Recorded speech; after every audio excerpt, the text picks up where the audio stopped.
Hey, it's John at Tinderbox Arts. I'm in my shop today and I'm going to work on this snare drum shell. These snare drum shells are made by Tama. This one was an Imperial Star back in the day, but there are other levels of this that were made and they all use the same shell. And what you find is these shells are available pretty inexpensively, and a lot of people have them in their basement or garage sitting around because they were used as parts units. The lugs were used, or the other hardware were used for other purposes, to fix up another drum or whatever, and the shell is just sitting around. And that's exactly what happened to me.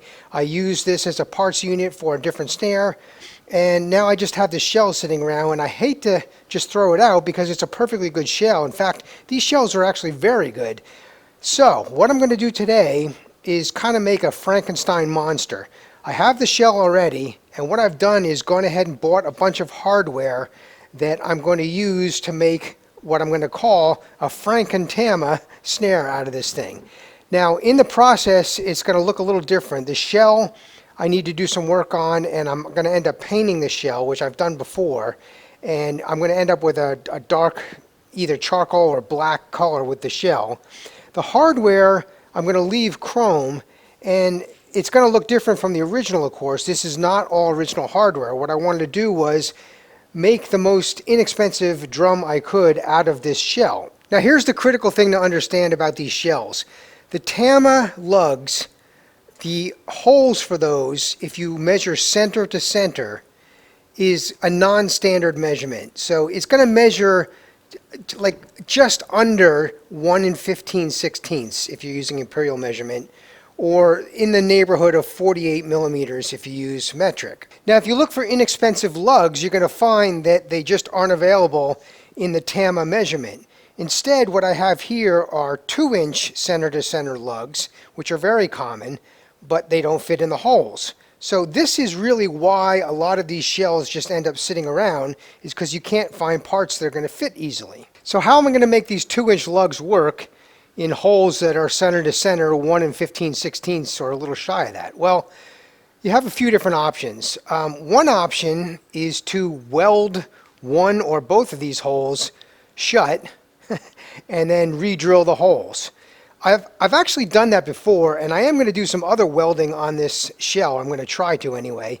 But most people don't have access to a welder, or just don't want to go to that kind of extreme. So there is another option, which is to kind of take a file, to either one or both of these holes and make them just a little bit bigger. Now, one thing you're going to notice here is the lugs that I purchased, this area right here is a much smaller diameter than the original hole. And that's good for us, because what I think I'm going to be able to do is just file using a round file a little bit here and a little bit here. It's not going to take much, and this lug will fit right in. This hole is much bigger than what I need for the lug. However, they did provide a rubbery gasket here, so that will cover up the hole. So all I really need to do is just file a little bit from either side, and I'll be able to use these lugs. I also bought these screws and specialized washers because these lugs could be used for a wood drum, and a wood shell is going to be much thicker. The metal shell is very thin, so you need these special standoff style washers. Now, the snare throw off that I'm using is very different from the original. Nothing fancy, but it'll get your job done. But the screw holes, again, do not line up with the original holes that are in the shell. So I'm going to try to fill these with a welder. The weld does not have to be strong. It just has to fill the hole, basically. I'm going to grind it down, and paint this later. So it doesn't even have to be pretty. It just has to stick. And if you don't want to go the route of using a welder, there are other options. You could just leave the holes open, honestly, and this is going to cover most of what you'll see there. Same thing with the snare strainer on the opposite side. These holes do not line up with the original, so I'll need to drill new holes and fill the old one. So what I've done here, I had the shell already, so that was no cost. I did buy 2 new rims. I wanted to get die-cast rims, but they were just more money than I wanted to spend, so I just ended up getting stamped steel rims. I got the new throw-off here, and I have a muffler here, which I'll have to do some modification to make that work. I have 10 lugs, and the lugs do have those rubber gaskets. I got new tension rods here and I have a new snare as well.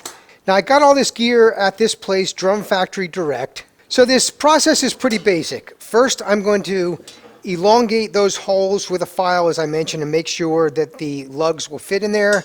Then I'm going to take a welder and try to fill these holes that I don't need. Hopefully that'll go well. Then I'll drill the new holes that I do need for the new hardware.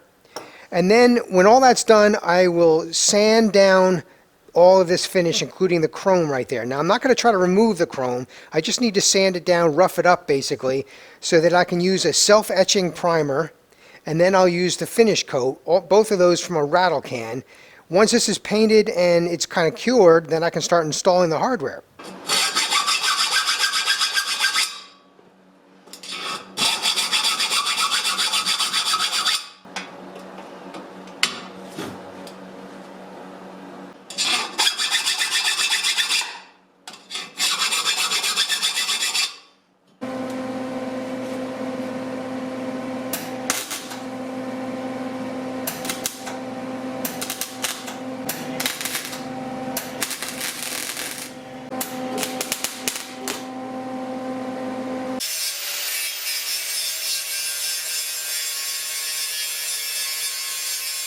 Once the weld is ground down, it looks something like this.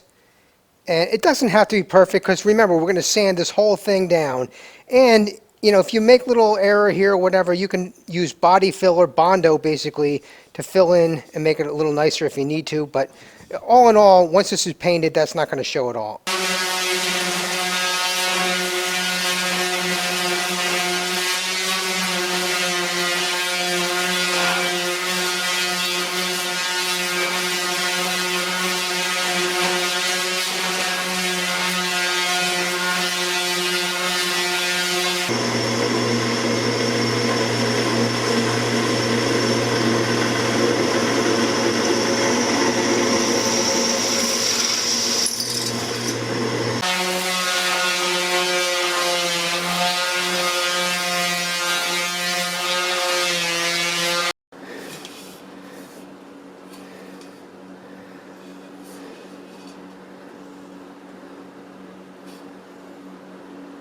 Okay, I've got it sanded down as much as I need to. Now you could take that as far as you want.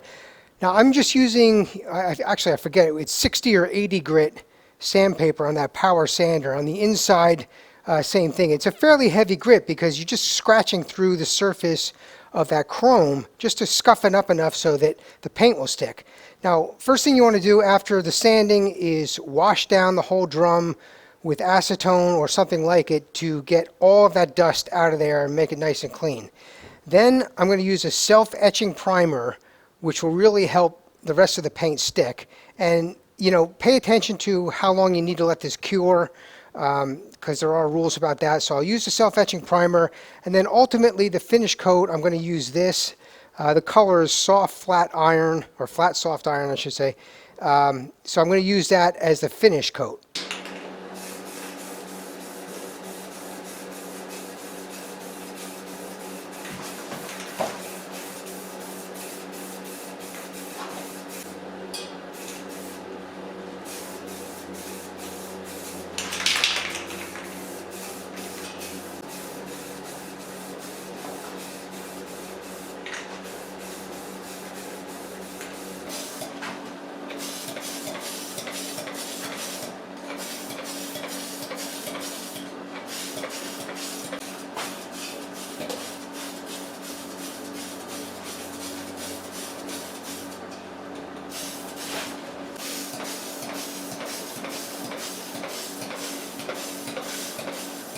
The next day it's dry to the touch.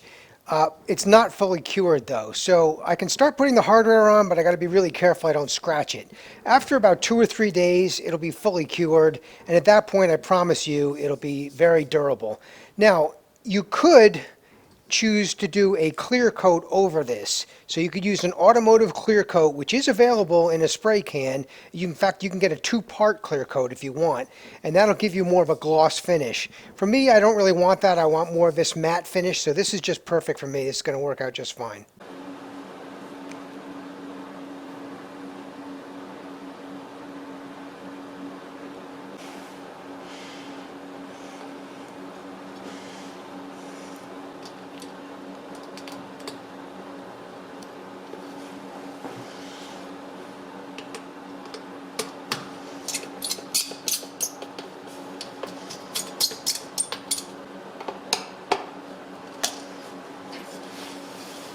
All right, with all the hardware on there, you can see how it's coming together. Now, it is tempting to want to put the heads and rims on, but you really need to wait like 2 or 3 days to let this paint cure. Once it's cured, like I said, it'll be fine, it'll be very durable, but right now it is prone to scratching because it's not even been 24 hours yet, so I'm really kind of pushing the envelope here. But that's what it looks like with the hardware on it. Now, I'll show you the inside here.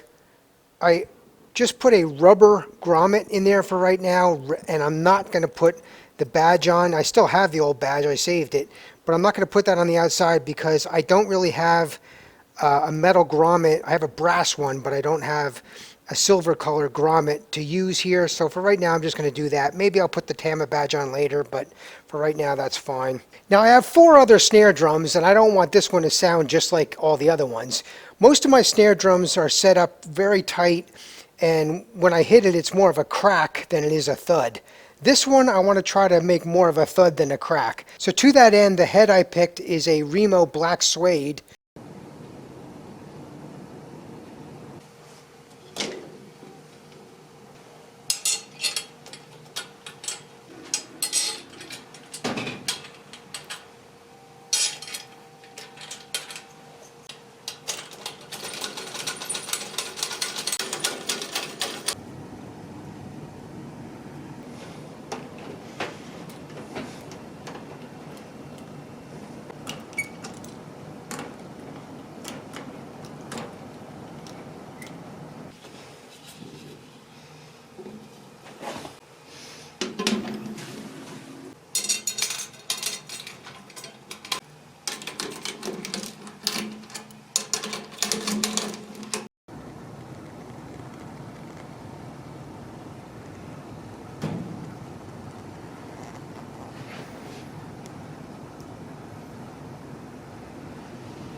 All right, that's it. You know, I listened to the playback, and I think I pretty much accomplished my goals. It definitely has more of a thud than a crack, and that's not my normal playing style, but I wanted something a little bit different than the other snares that I own. So I think it's going to work out pretty well. And if I ever get tired of the color, it's really easy to take the hardware off, repaint it to some other color if I want, and put the hardware back on. So this is a great way to save those old shells.